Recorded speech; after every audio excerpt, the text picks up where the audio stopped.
It was an accident. There's nothing we can do about it. My husband wouldn't accept my plea after I miscarried due to being tripped by my mother-in-law, who was living with us. Even though I could no longer bear children. I hope it's born healthy. 3 years later, my mother-in-law joyfully celebrated my sister-in-law's pregnancy. Treated like a servant every day, my spirit was completely worn down at the time. However, after this, an unexpected turn of events reversed all circumstances, greatly changing my life. My name is Kristen. I married Scott, who was 3 years older than me, when I was 25. We had attended the same university, and I fell in love with him at first sight. After pursuing him relentlessly, he finally noticed me, proposed, and we got married. I was on cloud 9, looking forward to a life with my beloved Scott, who was handsome and kind. But little did I know then that this would be the beginning of difficult days. The first challenge came right after we tied the knot. About our new home, it's okay if we live with Mom, right? Dad's passed away, so she'd be alone otherwise. I was taken aback by Scott's sudden proposal. Before marriage, I had been living alone, but he had been living at home. I had assumed we would look for a new house to live in together. Huh? Aren't we going to live by ourselves? Actually, Mom told me that if we were to get married, living together was a prerequisite. I never heard about this. I blurted out in shock at my husband's sudden confession. Apparently, he had already made an agreement with his mother to live together without my knowledge. This alone was hard to accept, but there was another problem. It seemed that my mother-in-law didn't like me very much.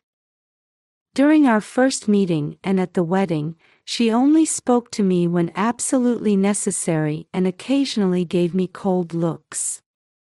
I wasn't confident I could get along with a mother-in-law in such a state.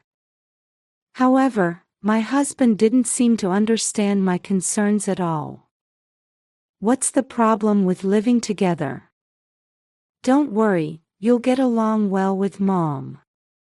When my beloved said this with a big smile, I couldn't respond. And so, I ended up living in Scott's family home, pushed by his optimistic attitude. But as I had feared, my concerns came true. Sigh. Your cooking isn't very good, is it? To spend so much time making such tasteless food. But it took so long because you forced me to clean in the middle of cooking. Are you talking back? Just because you're young and my son likes you, don't get cocky. You incompetent girl. It seemed my mother-in-law was jealous of me, her son's wife. She couldn't stand to see me happy, so she made me quit my job saying, a woman should stay at home after marriage, and pushed all the housework onto me, harassing me when my husband wasn't around. She would spill flour right after I had cleaned, or throw away the food I had made.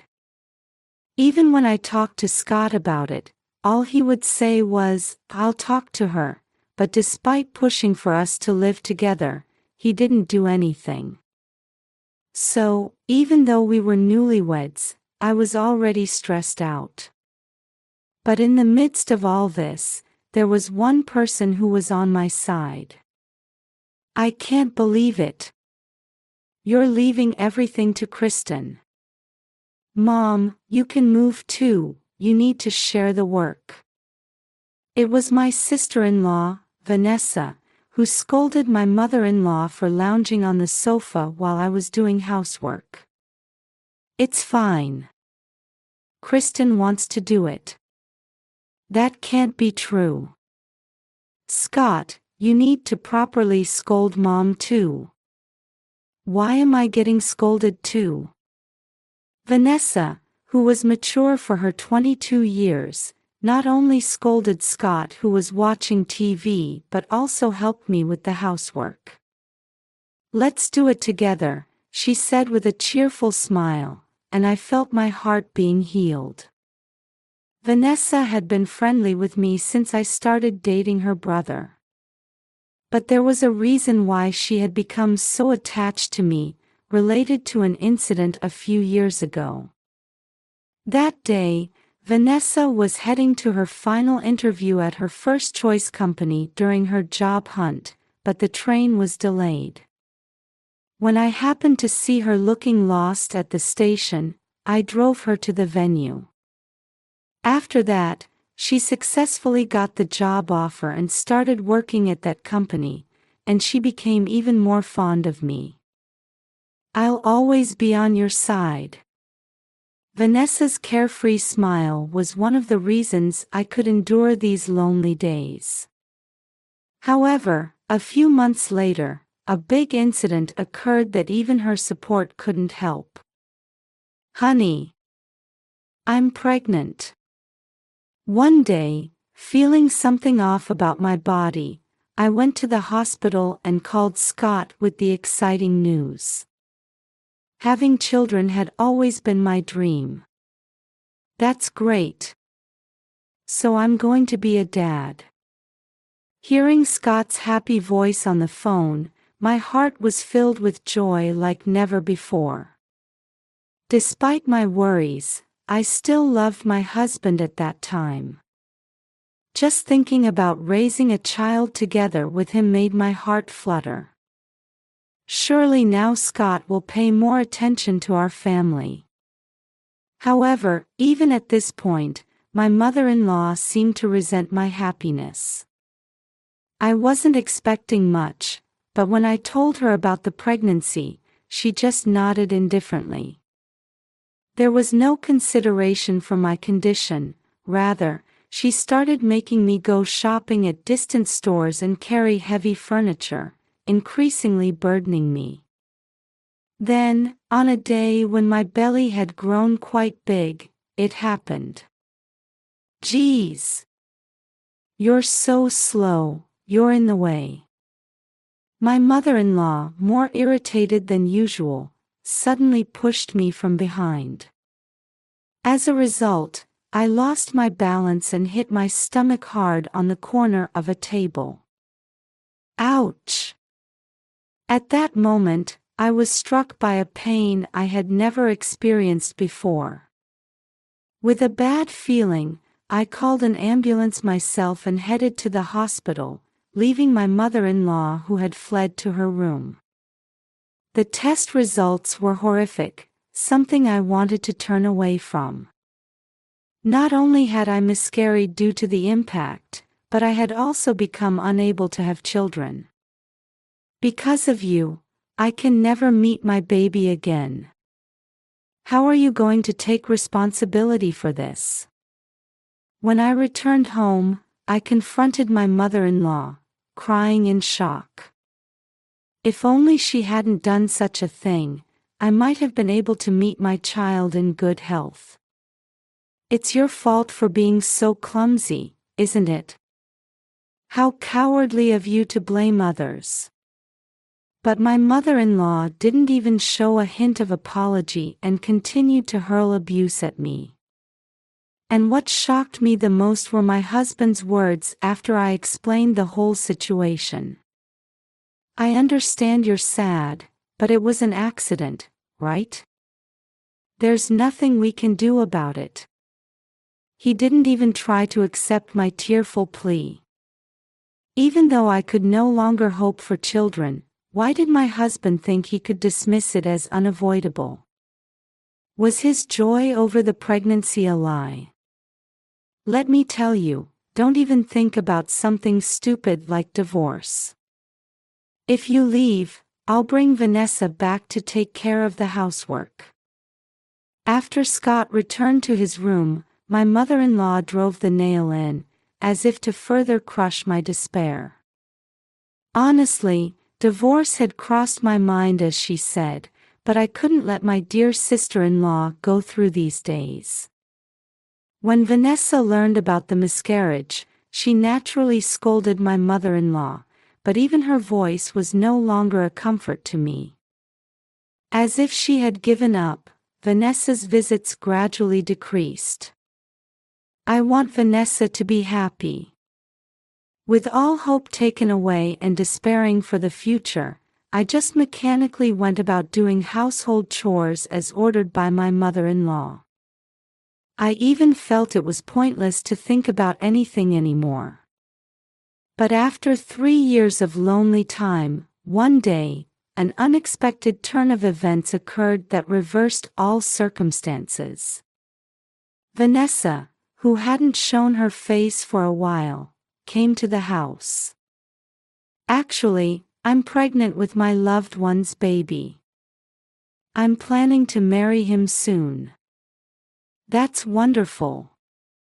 I hope the baby is born healthy. My mother-in-law was overjoyed at Vanessa's somewhat radiant announcement. It was unfortunate with Kristen, so you be careful. And as Scott smiled without any ill intent, I excused myself to go shopping, leaving the scene. As much as I wanted to be happy about Vanessa's pregnancy, I couldn't bear to see his reaction, which was completely different from when it was me. But that's when it happened. Kristen. When I turned around after hearing my name called, to my surprise, Vanessa had run after me. What's wrong? You need to be careful with your body. Actually, there's something I really want to tell you. And then she approached me with an unexpected story. Vanessa strongly grasped my hand as I stood bewildered after hearing everything. Now it's my turn to help you. At Vanessa's words, looking at me with straight eyes, tears that I thought had long since dried up overflowed from my eyes. A few months later, I was waiting at home with my mother-in-law and husband for Vanessa to arrive. Today was finally the day she had promised to bring her fiancé. I'm home. I've brought him. Vanessa arrived at the house with a tall, polite man. And the next moment, Scott stared at the man with wide eyes. Huh? Mr. Miller. As Scott stood up in shock, Vanessa grinned at him. Are you surprised? You probably never thought my fiancé would be the son of your company's president, did you? It turned out that the man called Mr. Miller was working at the same company as Scott to take over his father's business. In other words, he was the young master. Apparently, Mr. Miller had fallen in love at first sight with Vanessa, who was working as a receptionist at another company, and their relationship had developed from there. So Vanessa will be the president's wife in the future. As expected of my daughter. Understanding the situation, my mother-in-law expressed even more joy. Although he still seemed bewildered, Scott also had a happy smile on his face.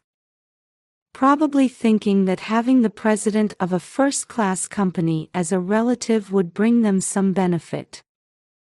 However, betraying their expectations, I quietly stood next to Vanessa. But this will be the last time she comes to this house. My mother-in-law and Scott gaped, unable to grasp the situation. The truth is, at this point, Vanessa and I had already made a certain decision. Huh? Don't say such selfish things. You were just ignoring it. But Vanessa has always been angry about what's been happening. A few seconds later, I glared coldly at my mother-in-law, who had shouted as if coming to her senses. Then Vanessa stepped forward and began to reveal her true feelings in a low voice. "I've been warning you about how you treat Kristen, but since it seems your personality won't change, I'm cutting ties with you." On that day when Vanessa stopped me, she told me about a certain plan. For these 3 years, she had been worried about me and was plotting to somehow free me from my mother-in-law. The reason Vanessa stopped coming home was that she had given up on trying to make my mother-in-law and Scott, who showed no signs of remorse, change their ways. However, she was trying to rescue me with a different strategy. And that plan was to cut ties with her family home, including me, on the occasion of her marriage. Don't tell me you're still holding a grudge about the child. Of course. What Mom did to Kristen is absolutely unforgivable. I was speechless with Scott, who was standing there dumbfounded after being admonished by Vanessa. What on earth did I fall in love with in this man before we got married? That's all made up.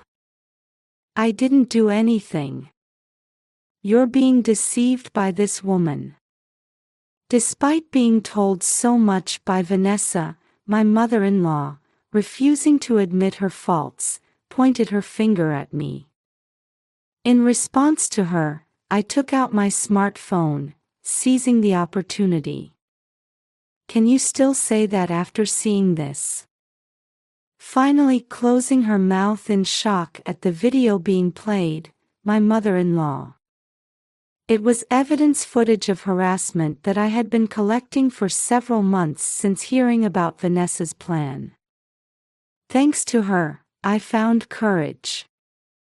I'm submitting this to a lawyer and divorcing Scott.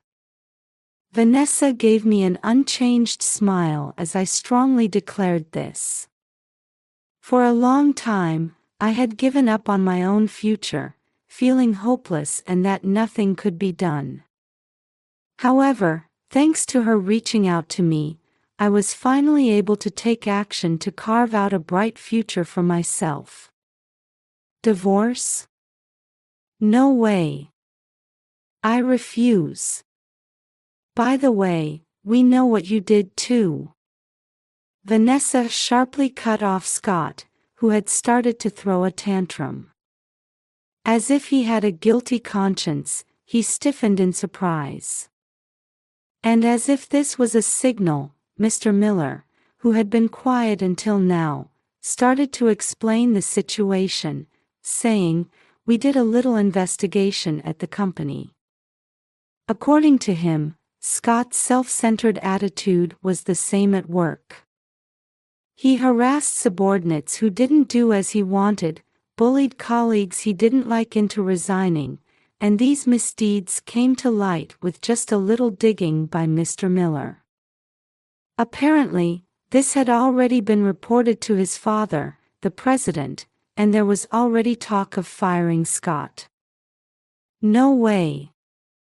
Divorce and getting fired from work is impossible. How am I supposed to live without a job or family? Realizing the gravity of the situation, Scott turned pale and cried out in anguish. Seeing him collapse, my mother-in-law also started to panic. "Please, both of you, don't say such strange things. Besides, Kristen has nowhere to go even if she leaves here, right? It's already decided that Kristen will be employed at his company. Mom, give it up." At Vanessa's merciless words, both of them turned their gaze to me. "Come on, reconsider. We're husband and wife, right? If things stay like this, we won't be able to live. Help us, Kristen." I sighed deeply at the two desperately clinging to me. In the end, They just wanted to use me for their own benefit until the very end. There was no reason for me to lend a hand to such people. This is all the outcome you brought upon yourselves. Don't make me laugh by asking for help now." And so, I shook them off and left the house with Vanessa and Mr. Miller. After that, I successfully divorced Scott.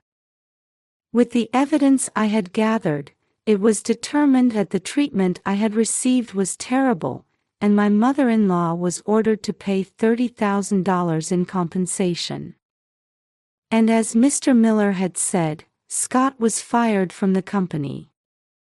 My mother-in-law and Scott, who had been living on inheritance and pension, are now living in poverty together, I hear.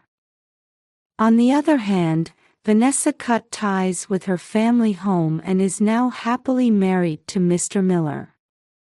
I also continue my relationship with her, have returned to society, and am now living a fulfilling life.